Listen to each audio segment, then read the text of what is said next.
Yes, Kenya. Tamu sana, tamu sana, tamu sana, yes. The ceasefire between Raila Odinga and William Samoei Ruto has thrown Rigathi Gachagua off balance. He's coming out as very confused, shocked, disappointed, and equally not accepting the reality that there is a ceasefire. He has refused to accept that reality.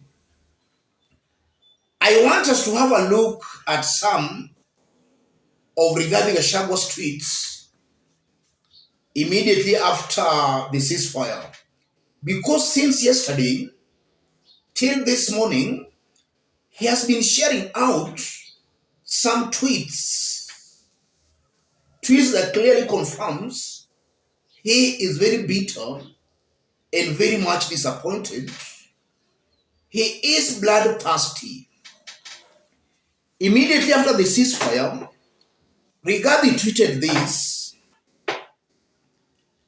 Rigathi Gachagua, Kenya is a country of the rule of law. Violence and destruction of property has no place in our country. It will never be allowed under the leadership of President William Ruto, now or in future.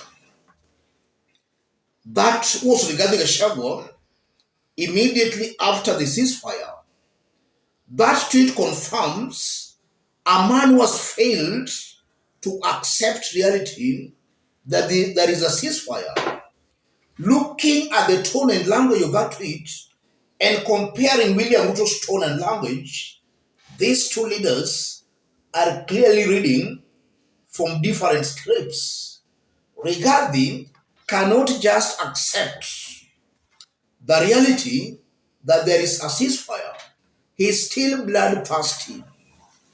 And then this morning, Rigathi has shared out series of tweets.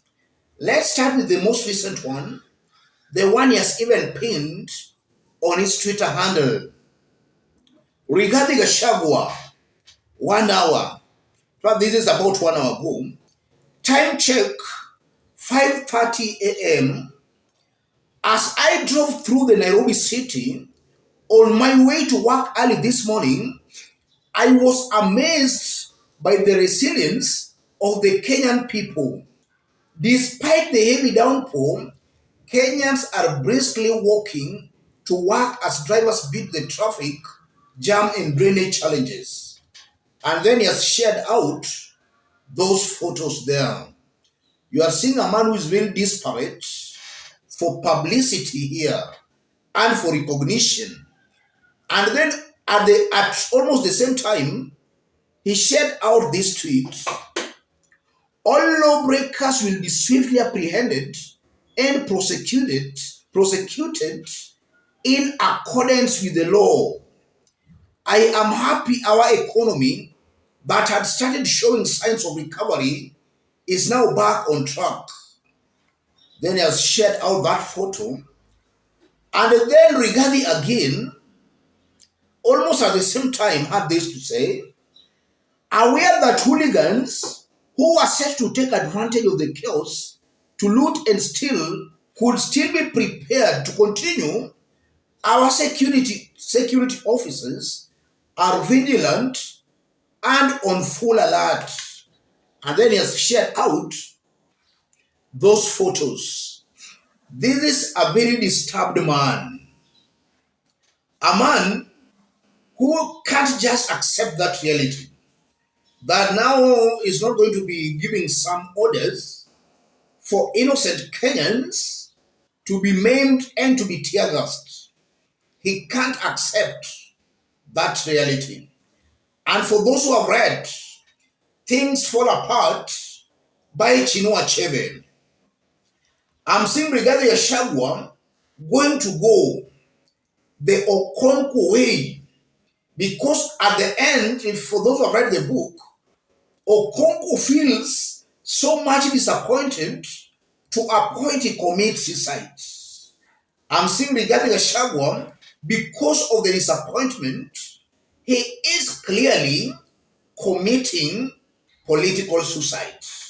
In this video, I want us to dig deep into this story for Kenyans to understand the political intrigue behind the scenes following the ceasefire between Raila Odinga and William Samoei Ruto.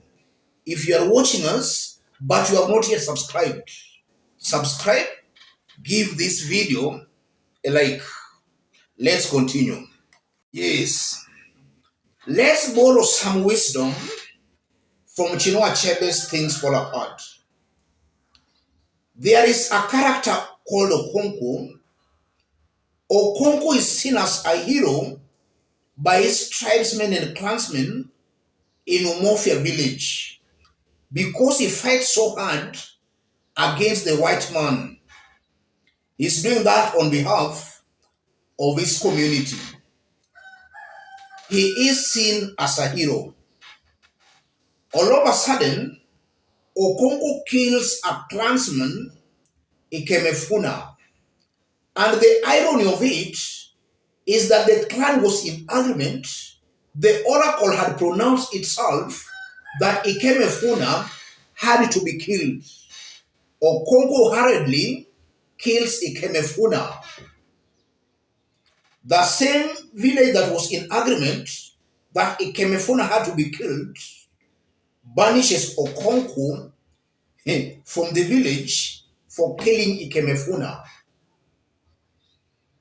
Out of shame and the mere fact that now his people are going to succumb to the white man rule, something Okonkwo has been fighting so hard for his people not to succumb to that rule, that thought that his people are now going to be forced to succumb to that rule pushes Okonkwo to commit suicide.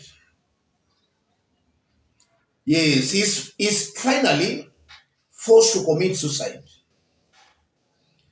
If you look at Rigathi, the thought that Kenya Kwanza, William Ruto and his team are now embracing Raila Odinga, that thought might actually push Rigathi into a political suicide. And the interesting bit about it, Kenya Kwanza, Oda Ruto and his team, they were all in agreement that Raila Odinga had to be killed politically. Rigathi hurriedly attempted killing Raila's political career, just as in the case of Okonkwo hurriedly killing Ikemefuna. The community, the Umofia village, was in agreement. But because Okonkwo then killed Ikemefuna, he was banished from the village. Looking at Rigathi streets, I'm seeing a man who is soon going to be banished from Kenya Kwanza village, from the Oda village.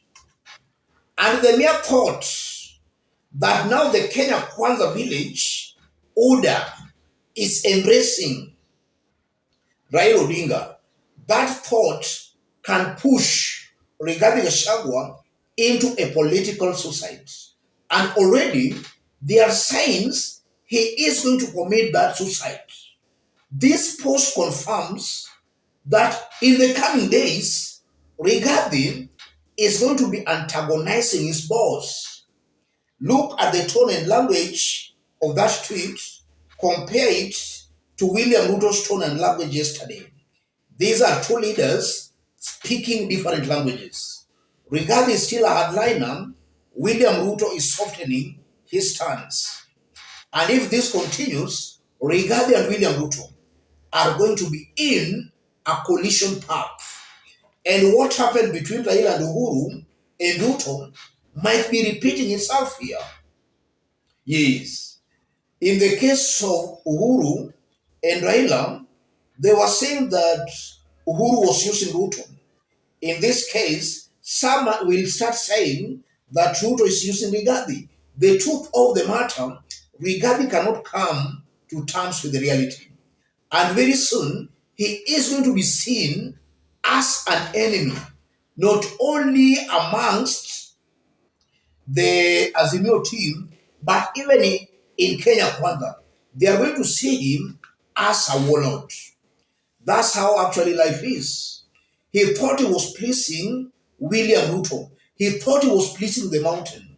I won't be shocked that even that mountain he thought he has been pleasing, I won't be shocked to see that mountain rebelling against him.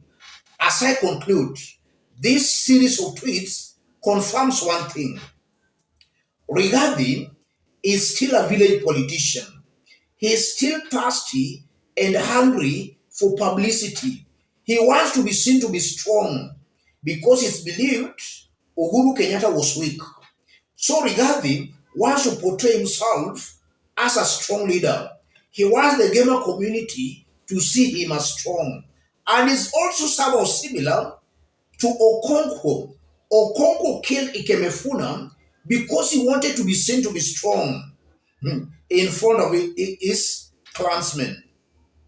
It's believed that his father Onoka was weak. In the village, they saw Okonkwo's father Onoka as weak. So Okonkwo wants to prove his clansmen that he's not like his father. Rigathi is trying to tell his gamer community that he's not like Uhuru. And that will drive him into committing a political suicide. This is a man on a self-destruction mode. Let's meet in our next analysis. God bless you. God bless Kenya.